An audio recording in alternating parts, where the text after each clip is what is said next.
Hello, everybody. Welcome to episode number 110 of the WP Café show with me, Mark Wilkinson, and my co-host, Keith Devon. Happy Christmas. It's nearly Christmas. Yeah. This is kind of the last thing that we're doing before signing off for the Christmas break, which is nice. Yeah. If you're new here, thank you very much. We are the weekly WordPress development show. We talk about the stuff we're working on in our agency, High Rise Digital. We talk about the products that we build, Job Relay and RecPress, and the ups and downs and challenges and everything in between. So if that sounds like something that you're interested in, then do consider subscribing, hitting the like button, and letting us know who you are and where you're listening from. It's always nice if you're live on YouTube. How's your week been, Keith? Been a bit poorly this week. Dear. So yeah, had to take a bit of time off. Spent, a day and a half in bed or something, but that seemed to sort me out. So yeah, Good. Apart from that, it's been all right. It's just run up to Christmas. I'm turning into a right Scrooge. I used to love Christmas, and now I'm like, I kind of dread this time of year a little bit. Like, just all the extra stuff, the commercialism, the like buying bits of tat, receiving bits of tat, like all the social engagements and like busyness of it, the spending time with family. Like, I just starting to not really like it, and I never ever thought I would be that guy, but here we are. So I will have fun. Like, there will be some really nice bits of it. But yeah, generally I've just had this sense of kind of unease and dread recently. How about you? Merry Christmas, everyone. You're starting to sound like me, actually, because I've been like that for a few years. Yeah. Maybe you get to a certain age and then it happens to you. I don't know. Possibly. But I'm the same. So we're actually going away for this Christmas, which is quite nice. I'm looking forward to it, which is a bit different. So so that'll be nice. And yeah, it's been a bit of a quiet week, really, which has been quite nice just to wind down and things, having projects sort of finished off, and we've had stuff to do, but it's been a bit more relaxed and a bit more less intense, which has been quite a nice week. So yeah, looking forward to the holidays, to a bit of time off and relaxing. Hopefully you will be able to get the same. So today's show, we have a few topics to discuss. The first one was something I saw on Blue Sky, a post about premium plugins. So I thought we could have a little chat about premium plugins and distributing them, selling them, etc. We have a little bit of experience in that market. So that might be something we can talk about. Yeah. We're going to look at a little bit of a review of us in 2024. Hopefully we won't bore you to tears with it, but we'll look at what we've been doing and what were the good things and so on. And I'm afraid we're going to have to talk about losing clients as well, because we've lost some clients. So that'll be an interesting discussion to talk about why and what we're going to do about it, hopefully. So we'll see. Yeah. But yeah, if you've not said hello in the chat, please do so. Hi to Mark. Hi to Elliot. Thank you for joining us as usual. And well, let's get stuck in. So this first topic was a Blue Sky post from Dan Maybe, who is the organizer of WordPress London, WPLDN, and it just caught my attention. And Dan said, what are the pitfalls and the things we should discuss more when selling WordPress premium plugins? So that was interesting. I also think the interesting terminology of premium plugins. What defines a plugin as a premium plugin? Or do we think Dan is just trying to say commercial plugins? I think so. Plugins for sale rather than free. Not free ones, I think, is how I read premium. But it's not really the right terminology, is it? Premium, for me, feels like it's something that's better. Yeah. It's the top of the line. And that's just because you're paying for a plugin doesn't mean it's premium in my eyes. But like, that's the terminology we've had for a while. So, but I think that's what he's referring to. So yeah, paid for plugins, I think, is what he's talking about. So pitfalls of selling them? Don't know. Well, I think not pitfall, too many, I don't think. And it depends what your plugin is, but there's surely a worry that someone is just going to copy your plugin. Now, it depends what it is. Because obviously, we're open source, the code's GPL, anyone can just copy the idea and the concept and just run it themselves. So isn't that a problem? And I suppose, but I wouldn't say. Yeah, I don't know if pitfalls. Maybe. Yeah, again, it's a terminology thing. Pitfall. Yeah, maybe it is a pitfall. It is something. It's a concern, isn't it? I think it probably is more so for some people than others. And once you get to a certain size, you see these marketplaces, which just sell, like, I'm going to say it, premium plugins at discounted rates, and all they're doing is just or for free, or they just like buy. I don't know how they get hold of the premium versions of these plugins, and they just put them on there for a discounted price or for free or whatever. Isn't one of those marketplaces in a legal battle with Matt? I think. Is it Bestinger Vault? I think. All right. Which seems to be currently down, as in we're working on a new website. It'll be ready soon. I don't know, but I'm pretty sure there's like a nulled. They're called nulled plugins, aren't they? Yes, I think that's the term. Nulled. I don't know nulled. Don't know. So I guess what happens is that they buy the plugin. So say it's Gravity Forms. Yep. They buy Gravity Forms and they upload it to their own servers. Presumably they change the update process. Like they change something so that the updates are not looking for the license key and stuff. I don't know how it works. I don't know technically how it works, but then quite often I think they just charge like give us $50 a year and you've got access to all the plugins that we've nulled. Like there's those kind of models. And obviously you don't get, so I think you do get the updates, I think. You don't obviously get the support from Gravity Forms. So that's the thing going back to the very start of commercial themes and plugins that people realize that you could sell. So you can't really sell the code because it's GPL, but you can sell support. So that's what you're not getting from these platforms. No, you can sell the code. There's nothing that says you can't sell the code. Right.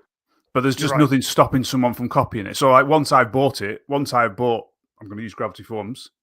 I can copy that code. It's GPL, so I can do what I want with it as long as what I pass on has the same license. That's the plan, isn't it? So I can sell it, but I can't stop someone else doing exactly what I've just done. That's the thing. And obviously, the support aspect of these plugins is probably a big thing as to what these plugins are actually offering as well. They're offering the plugin, the code, the functionality, but they're also offering the help. And that's not going to come with these nulled plugin versions that you see. And the updates, I don't know how the update model works from if you're buying the nulled version. Maybe it doesn't. Maybe it doesn't. Buy the version and that's it, or do you have to go back and download it again? With that provider if you want the update, but like maybe there's no like automatic updates. I don't know. I don't know enough about this world, and to be honest, you can worry about these things or you can just get on with life. Like I reckon most WordPress plugin businesses are doing fine regardless of the fact that there are these nulled marketplaces. Like I haven't heard of anybody going out of business because their plugin was available for free somewhere else. I mean, I don't know how popular these things are. Like if you told me that like Job Relay was on there and there were 1,000 people using it, I might be a bit paid off, but I think you would, yeah. I think we would. I think you would, yeah, definitely. But if it's like 5% of your user base, you'd just be like, all right, whatever. If it was 50-50, you might be a bit annoyed. Is it like people watching, I'm going to use the word illegal streams of football matches? And like, are Sky Sports that bothered? I don't know. I mean, I say they should be, but but I may have watched said streams in the past, but that's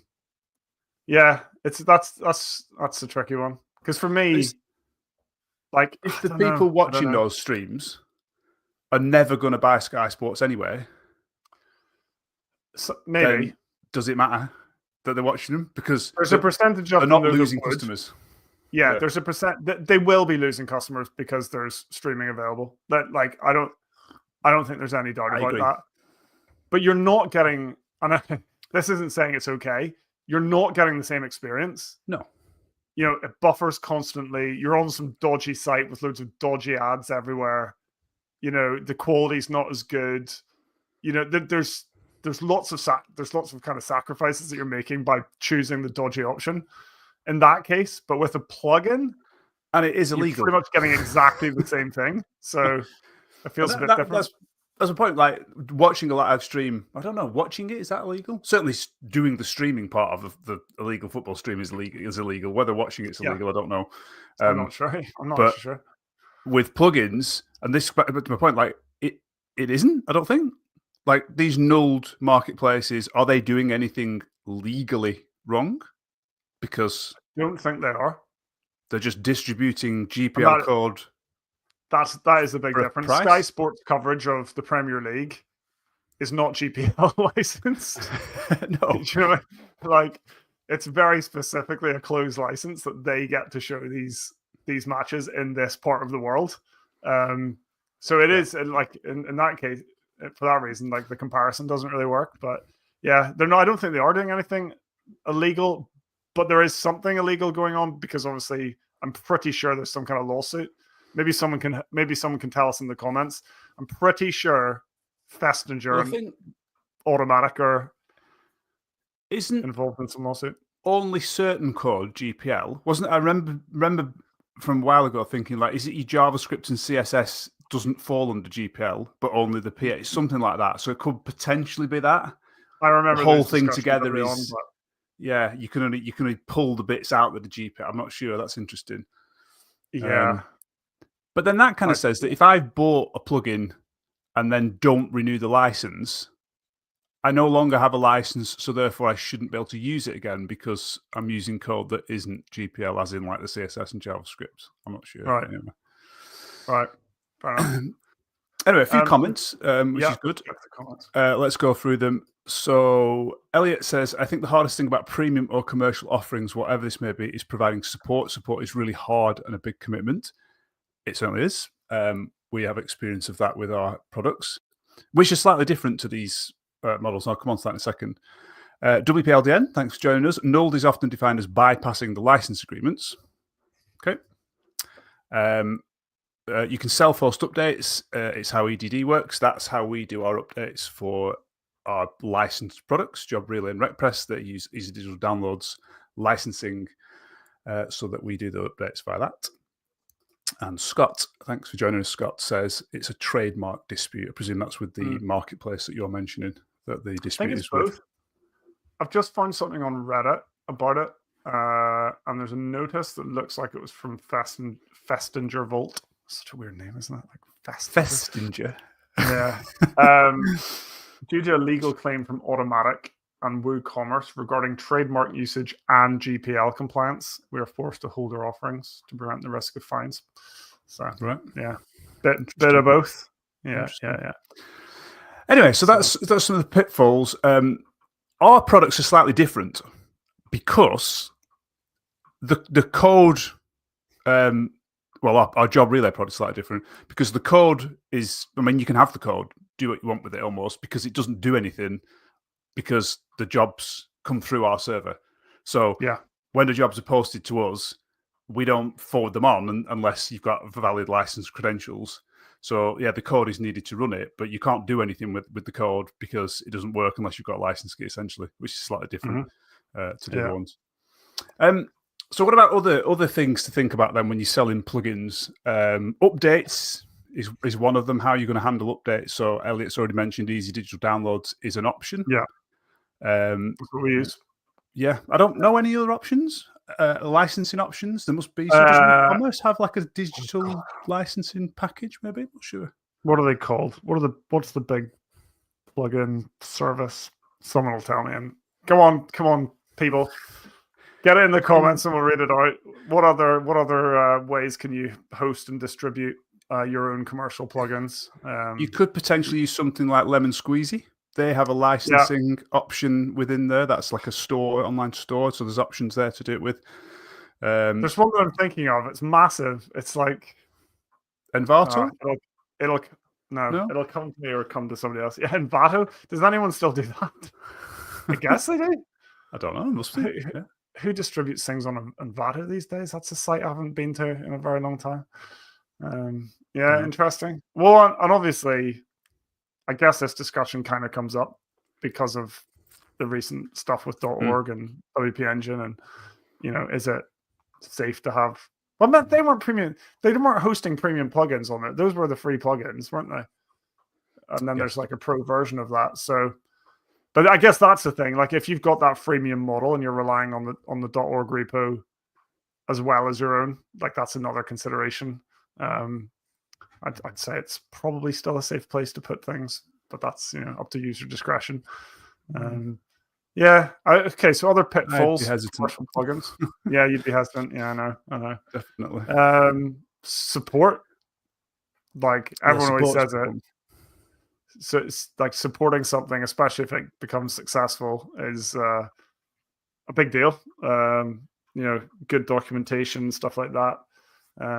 Yeah, I don't know. I don't really feel like there are too many kind of mega pitfalls or like worries. So you just do it, give it a go, and if figure stuff out. If it's successful, it's successful. I mean, there's certainly lots of hard things. Marketing's hard, but distribution, I think that's the solved part of the puzzle. Yeah, distributing it. I think for me, there's because there's so many reasons not to do it. You'll sit there and think, well, I can't do it because of that, or I can't do it because of that, or it's not ready because of this, or it's not right because of that. Just get it in the hands of people. Like if it's kind of functional and not perfect, that doesn't matter. And then just solve those other things. Like, was I in a position to support? No. Am I in a better position to support now? Yes, because you're just learning. Write your documentation as you do support. That's my advice. So when someone comes in with a support request, you're like, right, okay, yeah, they could do it this way. I could tell them that. I could tell them this.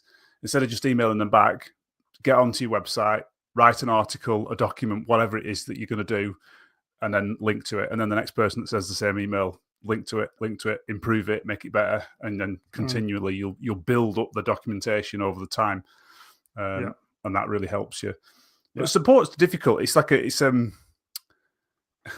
an art, to get good at how to get the answers from people, because all they want to happen is they want it to work. They've got a problem and they want it to work. And sometimes the questions that you have to ask them to be able to get to the solution, they feel are unnecessary.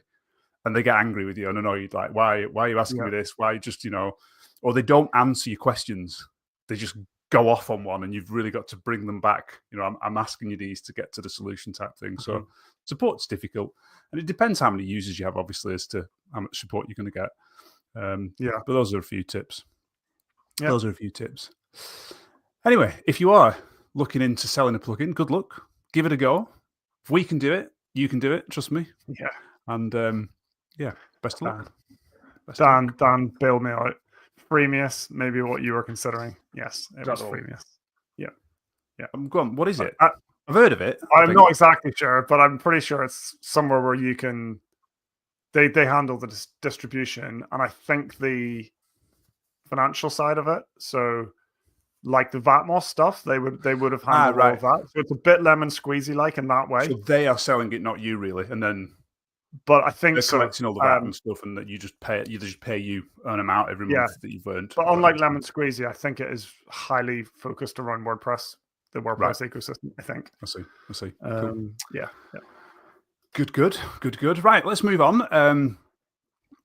Losing clients. Scary. So this week, it's been a rough week. We've lost 2 clients. Yeah. I think. 2 clients.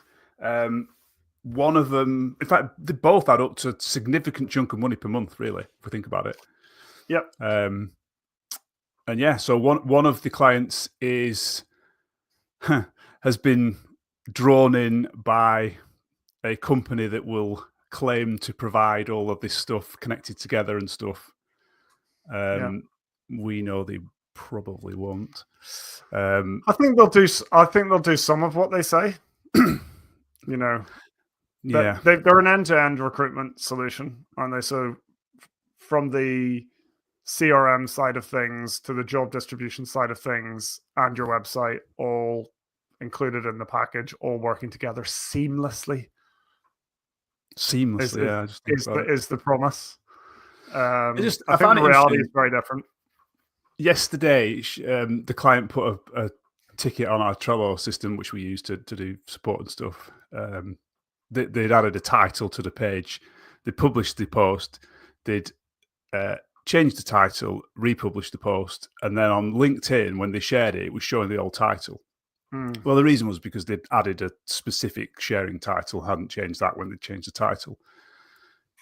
But I jumped on there less than an hour after they posted it and solved the problem. And I just thought to myself, they are not going to get this when they move to this new platform. Not even close. Maybe I'm wrong, but they're not going to get support like that. No. They're going to be waiting days.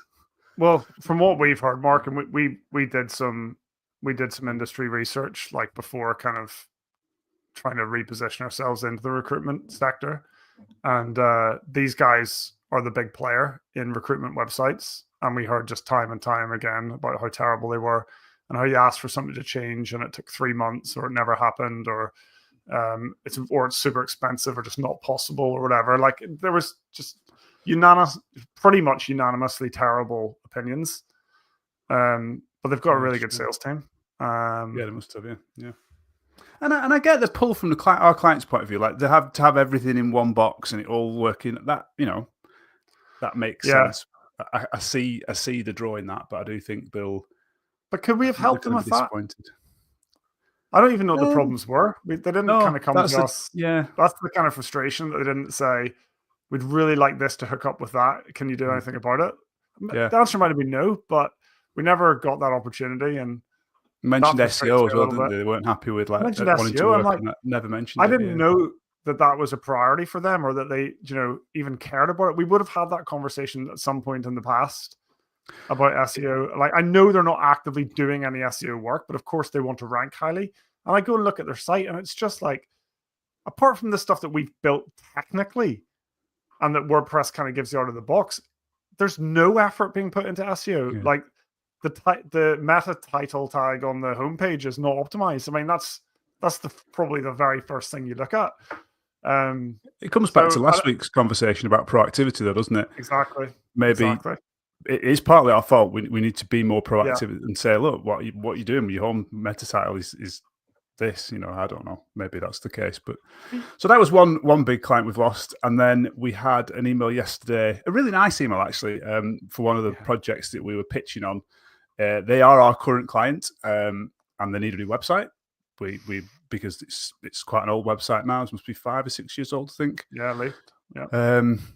Which shows you that it kind of stood the test of time, and it still works. I mean, it's got limitations now compared to what like the block editor and page builders will give you, but it still works.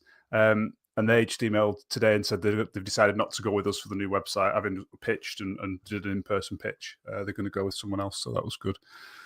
Not good, should I say, from our point of view, but good for them. So yeah, that was another one. Might be good for them, might not be. We'll see. Yeah, looks like they've gone with a pretty decent looking team. I think, certainly from like a design point of view and everything. And I think that was one of the big areas where we fell down, is we don't really have that much kind of good design work to fall back on in our portfolio. So yeah, and design and actually they wanted a rebrand in the end, and we don't do branding. These guys do the branding, the design, and the website. And again, it's that joined up package. People don't want to have to put the pieces together themselves.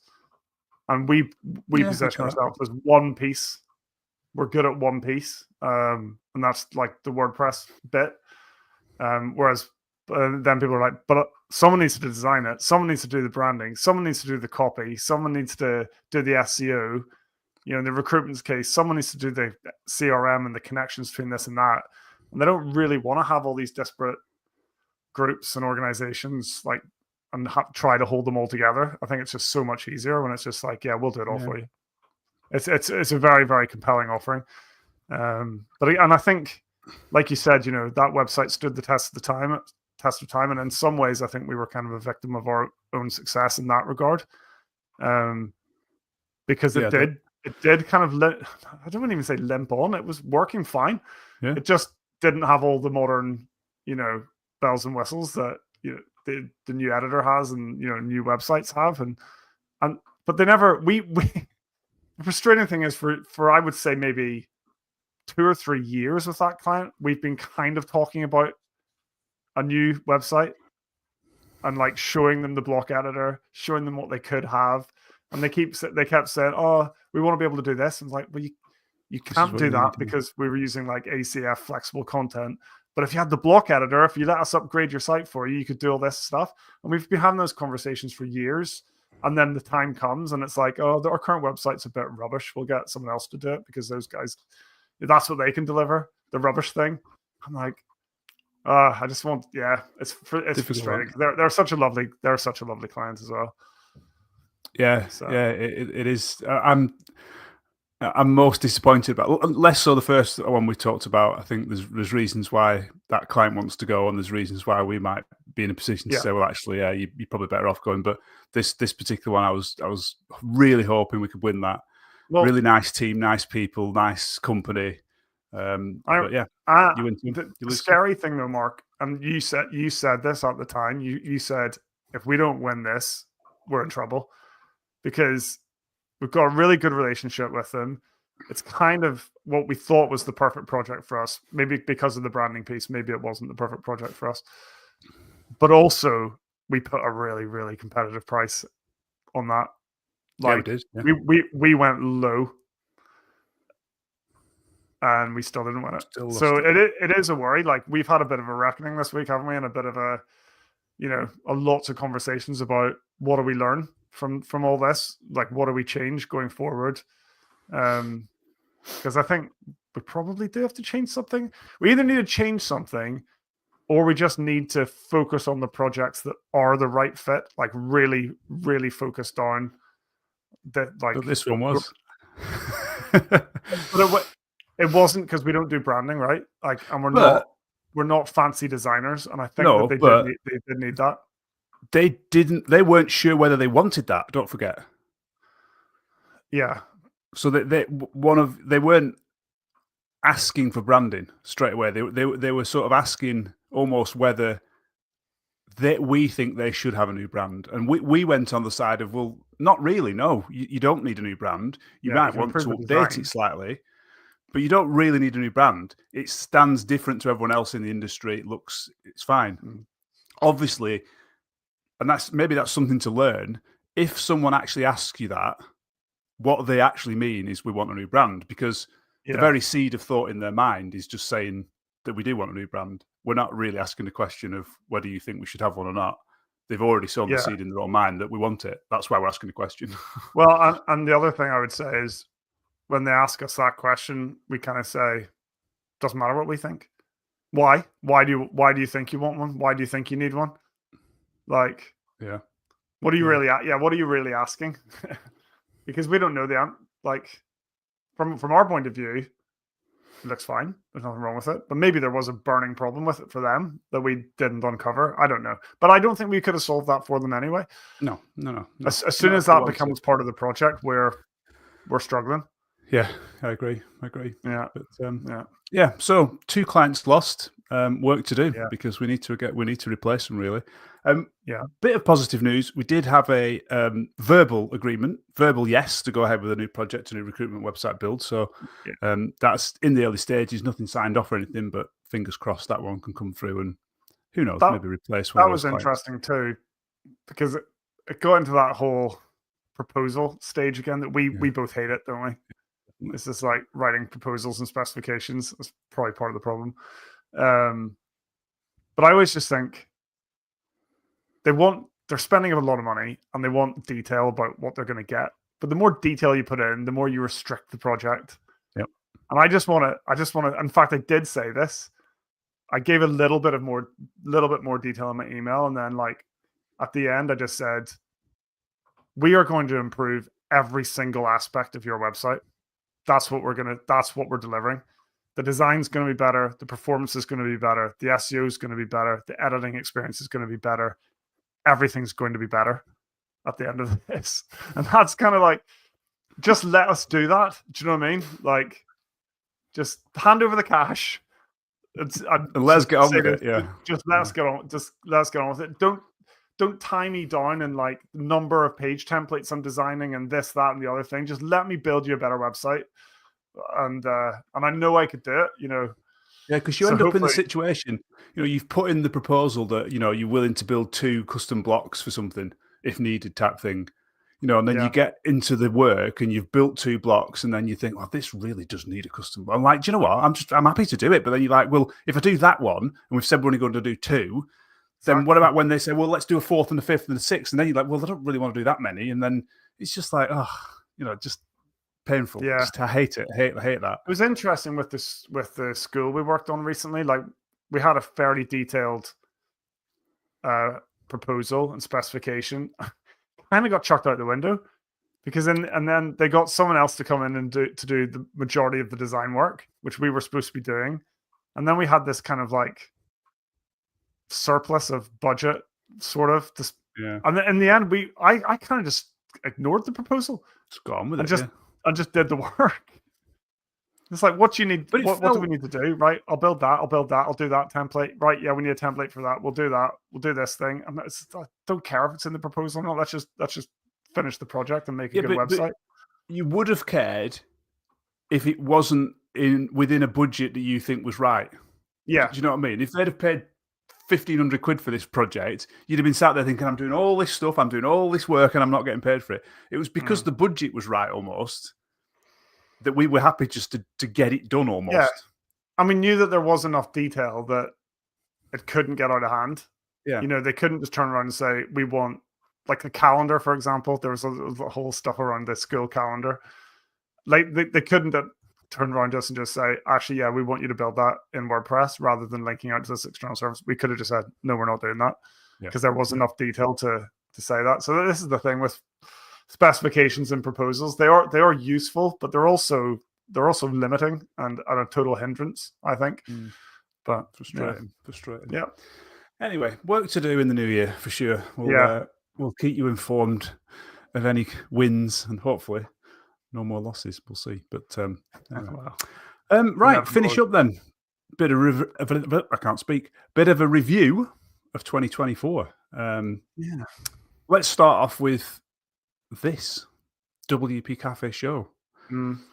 What are your reviewed thoughts about this podcast? Let us know your thoughts in the comments, by the way, as well. Well, nice to you. From a kind of, I don't know, technical point of view or whatever, I'm just bringing up some stats. I had them up and I don't know where they went. This doesn't really mean anything to me, but I'll just let people know anyway. 30.4 thousand views on YouTube, our channel. 1.8 thousand watched hours. And an additional 1.8 thousand? Yeah, hours 1.8K? Yeah. 1,800? Yeah. Hours. Right. Sorry, go on. Which is 1.8 thousand, right? But yeah, it would have been better to say it that way. It's the same thing. Yeah. 148 additional subscribers. So numbers are up. No, actually, the numbers are down. The viewing numbers are down over last year. And we've gained less subscribers, although we have gained.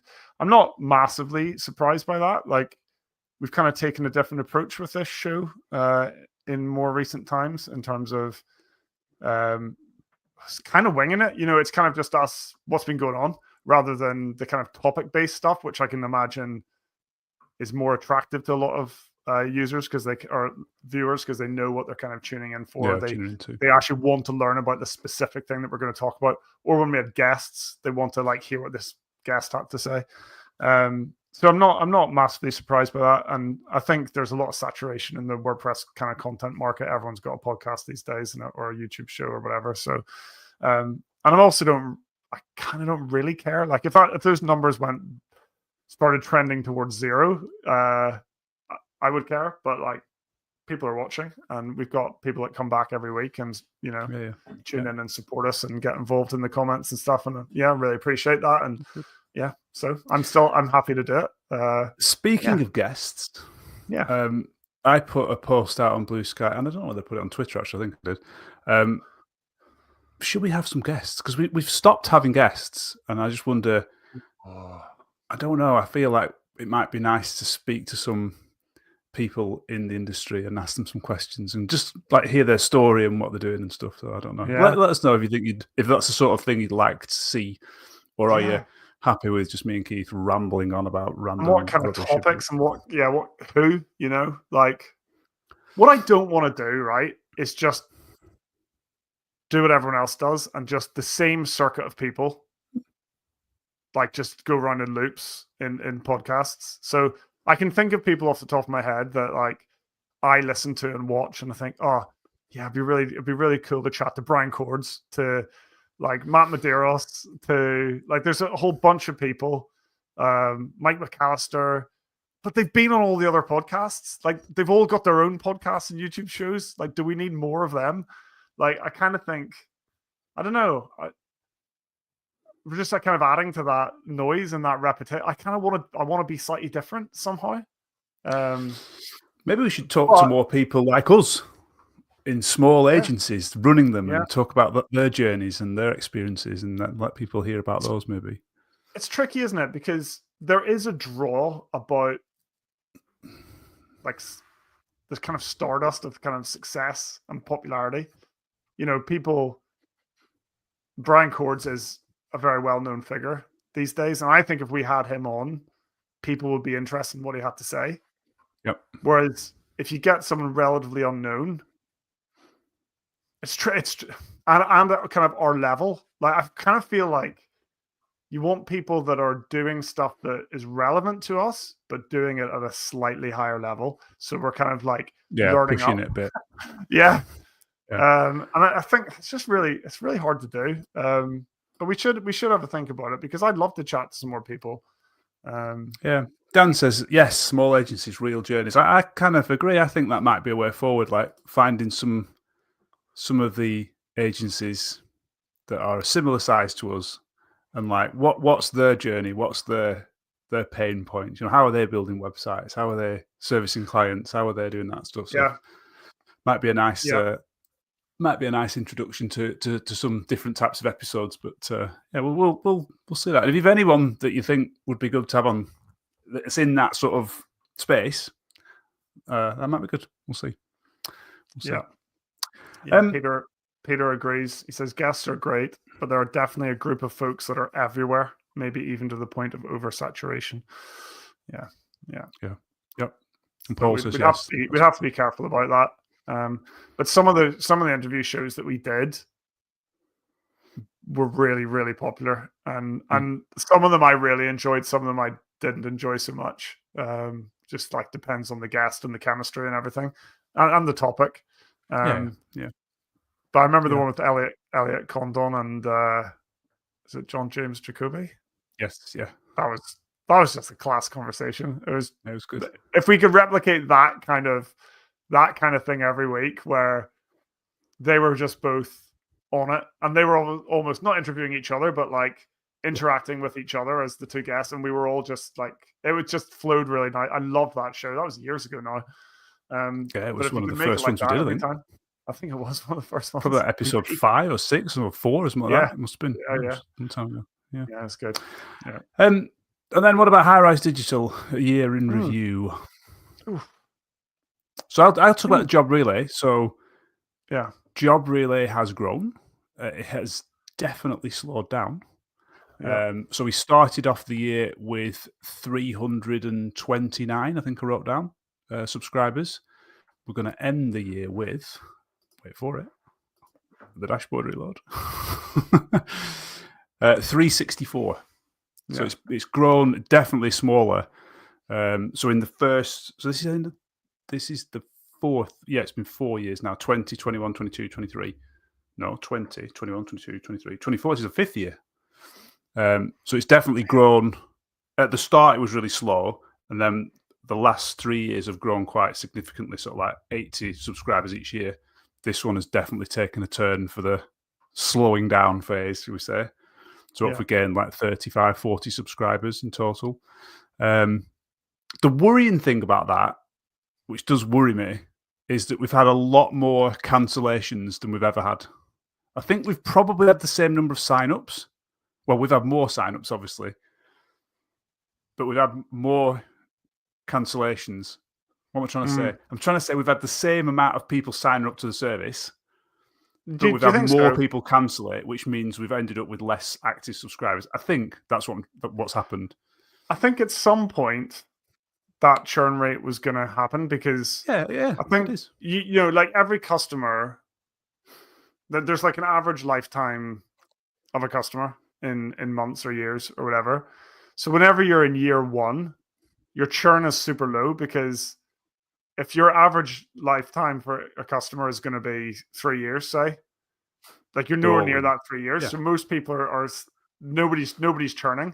And I think 5 years in, we've hit a point where we probably know and are like near that average. So if the average is 3 years, like we're starting to see people that signed up 3 years ago churning now. Whereas like a year ago, 2 years ago, that wasn't so much the case.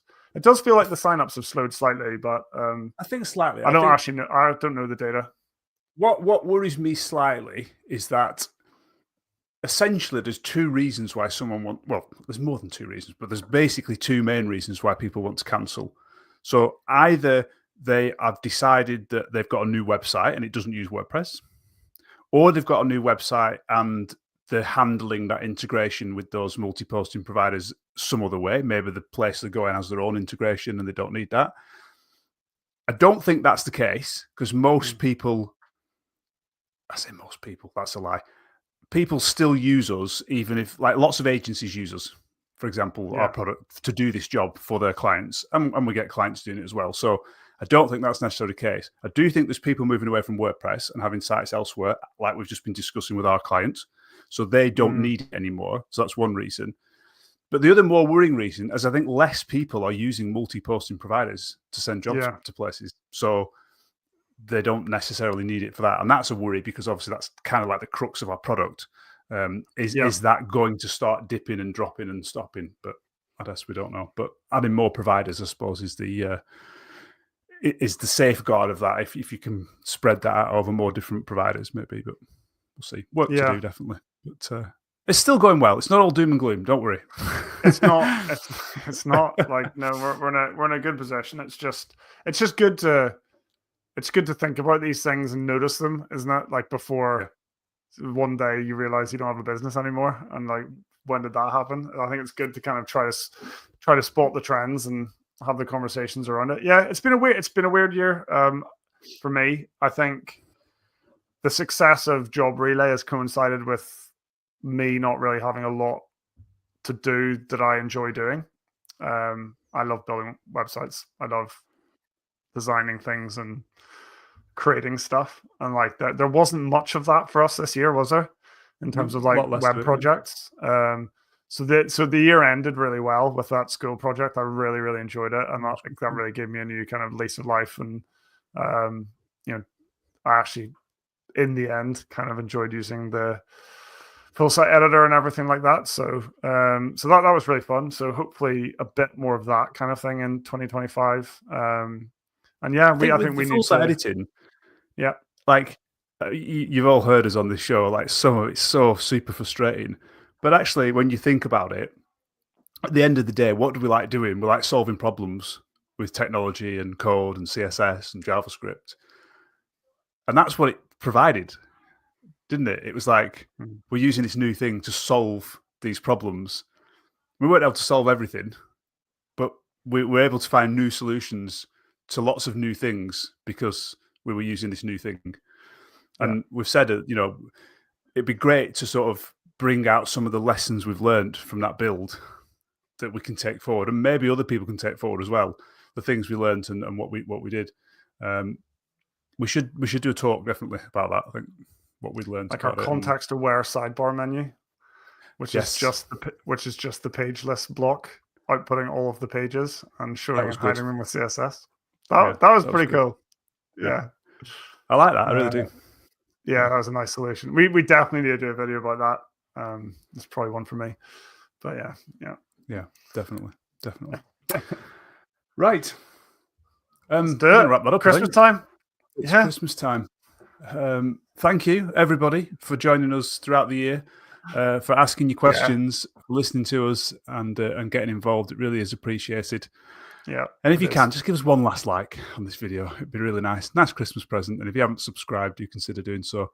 We will be back in the new year, probably at the same time on a Friday. But if we have some of these guest shows, who knows when they'll be. That's true. But if you're subscribed and you're following us on Blue Sky and Twitter, we'll stick stuff on there and you'll be able to see what's coming up and when. But until the new year, have a very Merry Christmas, and we will see you then. See you soon. Bye.